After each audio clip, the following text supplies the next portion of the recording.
اس قربانی میں بڑے فائدے کیا ہیں. دیکھو اللہ تعالیٰ نے ہمیں جو دین اور مذہب دیا نا وہ فطرت کے بہت قریب ہے. اس میں آرٹیفیشل کچھ نہیں ہے, مصنوعی کچھ نہیں ہے. غیر مسلموں کی جو عیدیں ہیں نا ان میں خوشی کا کوئی سبب نہیں ہوتا, بلا وجہ خوشی منائی جاتی ہے زبردستی. سمجھ رہے ہو؟ جیسے جو برتھ ڈے پہ خوشی منائی جاتی ہے نا, خوشی ہوتی نہیں ہے, ویسے ہی آدمی سیلیبریٹ کر رہا ہوتا ہے, ورنہ اس میں کوئی خوشی کی بات تھوڑی ہے. اور بھائی ایک آدمی 5 جنوری کو پیدا ہوا, اگلے سال 5 جنوری آ گیا, بھائی مبارک ہو آپ کی برتھ ڈے ہے, آپ کی خوشی کا دن ہے. کس بات کی خوشی ہے بھائی؟ جس دن پیدا ہوا تھا اس کی تو خوشی تھی کہ آج میں پیدا ہو گیا. اب 1 سال میرا گزر گیا ہے تو یہ وہ خوشی ہے؟ زندگی میں 1 سال کیا ہو گیا؟ کم ہو گیا. وہ خوشی تھوڑی ہے. جیسے جیسے اب عمر بڑھے گی آپ کا 1 سال کم ہوتا چلا جائے گا. ہاں اس بات کی خوشی ہو کہ آج آپ جوان ہو گئے, 15 سال کے ہو گئے, ماشاءاللہ صحت مند ہو گئے, تو چلو ٹھیک ہے. تو وہ 5 جنوری کو تھوڑی ہوا ہوگا, وہ تو جس دن بالغ ہوا ہے اس دن خوش, جوان ہو گیا ہمارا بچہ, منڈا جوان ہو گیا, یہ کہتے ہیں نا لوگ. چلو اس بات کی خوشی ہے. اب 50 سال کا ہو گیا, اب 51 سال کا ہوگا تو اور زیادہ غم ہونا چاہیے. 52 سال کا ہو گیا تو اور زیادہ غم کہ اب تو بھائی اب تو قبر کے قریب جا رہے ہیں. لیکن بلا وجہ کیک کاٹ کاٹ کے خوشی منائی جاتی ہے, ہوتی نہیں ہے. یہ آرٹیفیشل خوشی ہے کہ خوش ہونے کا کوئی سبب ہے نہیں. ہاں 1 سال کے آپ ہوئے اور فرشتے نے کہا 6 سال کی گارنٹی مل گئی ہے, نہیں مرو گے, پھر بھی خوشی ہے. پاس پہ کبھی خوشی نہیں ہوتی. خوشی ہمیشہ کس پر ہوتی ہے؟ فیوچر کا سوچ کے. اگر 1 سال کے آپ ہوئے اور فرشتے نے کہا 1 سال کا جو بھی ہوگا وہ مزید 1 سال تو لازمی زندہ رہے گا, پھر تو ٹھیک ہے. تو ماضی کا سوچ کے تھوڑی ہوتی ہے. اسی طرح جو ہندوؤں کی دیوالی ہے, خوشی کا کوئی سبب موجود نہیں ہوتا کہ بھئی کیا کس بات کی خوشی منائیں. کرسمس منائی جاتی ہے مصنوعی طور پر, خوشی کا کوئی سبب ہے نہیں. وہ کہہ سکتے ہیں آج حضرت عیسیٰ علیہ السلام پیدا ہوئے تھے, وہ پیدا تو 2000 سال پہلے ہوئے تھے نا, وہ تو ہو گئے نا, اب تھوڑی پیدا ہو رہے ہیں. یار کیا ہو گیا, سمجھ میں کیوں نہیں آ رہا؟ بھائی وہ تو 2000 سال پہلے پیدا ہوئے تھے نا, اب تھوڑی پیدا ہو رہے ہیں. 12 ربیع الاول کو لوگ خوشی مناتے ہیں کہ بھئی آج نبی پیدا ہوئے تھے, تو آج تھوڑی پیدا ہوئے تھے. اول تو 12 ربیع الاول تاریخ پیدائش ہے نہیں, لیکن فرض کر لو ہے بھی, تو آج تھوڑی, وہ تو 1400 سال پہلے پیدا ہوئے تھے. آپ کہہ سکتے ہیں ڈیٹ تو وہی ہے نا, بھئی سال وہ نہیں ہے. کیا خیال ہے؟ بالکل چینج ہو چکا ہے, دن اور سال سب چینج ہو چکا ہے. میں نے آپ کو اللہ نہ کرے قرضہ دے دیا مولوی صاحب, اور میں نے کہا کہ 5 جنوری 2021 کو مجھے واپس چاہیے. آپ 2030 میں آ رہے ہو 5 جنوری کو, مجھے غصہ آئے گا کہ نہیں آئے گا؟ میں کہوں گا میں نے 5 جنوری 2021 بولا تھا, آپ کہہ رہے ہیں ہے تو 5 جنوری نا. ارے وہ 5 جنوری 2021 کا بولا تھا اور آپ لا رہے ہو 2030 میں, تو 9 سال کا فرق آ گیا. تو حضرت عیسیٰ علیہ السلام تو بھائی 2000 سال پہلے پیدا ہوئے تھے, وہ دن تھوڑی ہے 25 دسمبر کو. تو یہ خوشی منانے پر گورنمنٹ کی طرف سے کوئی پابندی نہیں ہے, کسی بھی ٹائم ابھی منا سکتے ہیں آپ, ہلہ گلہ شروع کر دیں, خوش ہو جائیں. تو لیکن اسلام کی جو عیدیں ہیں نا اس میں خوشی منانی نہیں پڑتی, آٹومیٹیکلی خوشی ہوتی ہے. عید الفطر میں خوشی کس بات کی؟ 1 مہینہ روزے رکھے ہیں بھوکے پیاسے, اب اللہ کی طرف سے کھانے کی اجازت مل گئی. 1 مہینہ کسی کو بھوکا رکھو اور بولو پابندی ہٹ گئی آپ پر, خوش ہوگا کہ نہیں ہوگا؟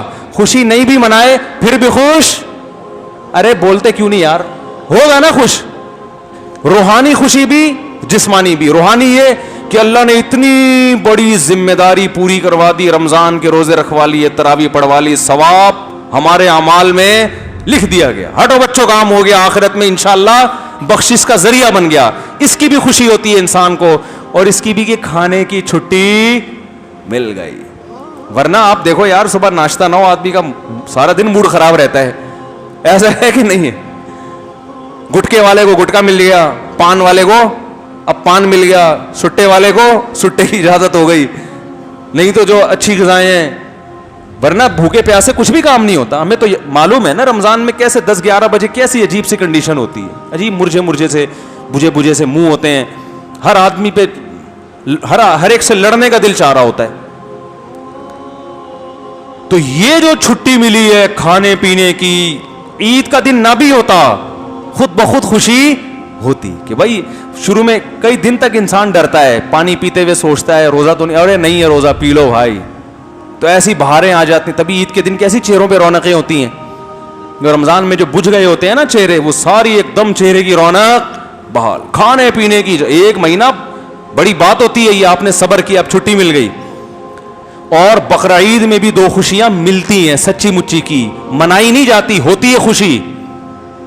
وہ خوشی بھی روحانی بھی اور جسمانی بھی. روحانی خوشی کہ ابراہیم علیہ السلام نے جو بیٹے کو ذبح کیا تھا, اللہ کا ہم پر کتنا فضل کہ اللہ جانور ذبح کروا کے ہم سے ابراہیم علیہ السلام کی سنت پوری کروا رہے ہیں. ایک ایک بال کے بدلے میں نیکی مل رہی ہے. کیسا بہترین موقع ثواب کمانے کا اللہ نے ہمیں دے دیا, انگلی کٹا کے شہیدوں میں نام لکھوانے کا موقع دے دیا. یہ روحانی خوشی ہوتی ہے. اور جسمانی خوشی گوشت,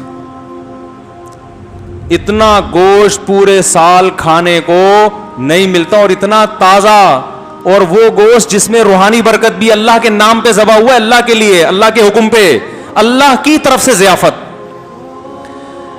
یہ کام تو ہٹو بچوں ہو گیا کہ نہیں ہو گیا؟ آپ کسی کی بھی ضیافت قبول کرتے ہو, چاہے وہ دال چاول کھلا رہا ہو, نسبت کا بڑا فرق ہوتا ہے. او بھائی یہ دال چاول ایسے جو صاحب کے گھر سے آئے ہیں, 20 لوگوں کو بتائے گا نا, او بھائی آج ایس ایچ او صاحب کے گھر سے دال چاول آئے تھے, یہ گٹکا کمشنر صاحب نے دیا ہے. گٹکے پہ فخر کرتے ہیں لوگ. تو بقرعید کے دن ہمیں فخر کس بات پر ہے؟ ہم نے تو ذبح کر کے اللہ کو دے دیا, اللہ کا ہو گیا. اب اللہ نے فرمایا فکلوا منہا, کھاؤ. یہ اللہ کی ملکیت میں چلا جاتا ہے. اب کس کی طرف سے ضیافت ہے؟ اللہ کی طرف. کھاؤ. فکلوا منہا واطعموا البائس الفقیر, فرمایا خود بھی کھاؤ, غریبوں کو بھی کھلاؤ, رج کے کھاؤ, رج کے. اور اللہ اس دعوت میں اتنا حساس ہے, جیسے کوئی غیرت مند جب دعوت کرتا ہے نا تو کہتا ہے تمہارے باپ کو بھی کھانا پڑے گا. ایسا ہوتا ہے کہ نہیں ہوتا؟ بھائی آپ قبائلی علاقوں میں جائیں نا تو آپ کتنا ہی پیٹ بھر کے جائیں, جب آپ کے پی کے میں جائیں گے تو آپ یہ نہیں کہہ سکتے کہ میں نے کھانا کھایا ہوا ہے. وہ کہیں گے بھائی ہماری غیرت کے خلاف ہے, مہمان آیا بھوکا چلا گیا, تیرے باپ کو بھی کھانا پڑے گا. ایسا ہوتا ہے کہ نہیں ہوتا؟ بھائی غیرت ہے یار, مہمان آیا بھوکا چلا گیا, یا ہمارے گھر سے نہیں کھایا, کھانا پڑے گا. تو بھائی اللہ سے زیادہ کسی میں غیرت ہو سکتی ہے؟ اب مہمان کے پاس, آپ میزبان کے پاس گئے, ایک معقول عذر ہوتا ہے آپ کے پاس, آپ نے اگر نہیں کھانا تو آپ بول دو بھائی میرا کیا ہے, روزہ ہے, یہ بول سکتے ہو نا. اب وہ زبردستی تو نہیں کھلائے گا یار, اب مولوی صاحب سے روزہ کون توڑوائے گا. جائز ہے ایسے موقع پہ روزہ توڑنا, نفلی روزہ, لیکن عام طور پہ لوگ توڑواتے نہیں ہیں کہ چلو یار سارا دن رکھا ہوا ہے اب ہم ان کا روزہ خراب کریں. یہ ایک ایسا عذر تھا جو قابل قبول سمجھا جاتا ہے. بھائی آج تو مولانا صاحب کا روزہ ہے, تو یہ عذر بقرعید کے دن کیا جا سکتا تھا کہ اللہ آج میرا روزہ ہے, تیری طرف سے ضیافت ہے, لہذا میں ایکسکیوز کر رہا ہوں. میں کیا کر رہا ہوں؟ ایکسکیوز کر رہا ہوں, اس بیس پہ میں نہیں کھا رہا. تو اللہ نے اس دن روزہ رکھنے کو کیا کر دیا؟ بولتے کیوں نہیں بھائی؟ حرام. یہ بتانے کے لیے روزہ حرام کر دیا کہ تمہارے باپ کو بھی کھانا پڑے گا. کیا اس انداز ہے یار, کتنا مبارک گوشت ہے. یہ تو گوشت نہ بھی ہوتا میرے بھائی, یہ تو دال چاول بھی ہوتے تو بڑا مبارک تھا. کہ نسبت کس طرف ہے؟ اللہ کی طرف.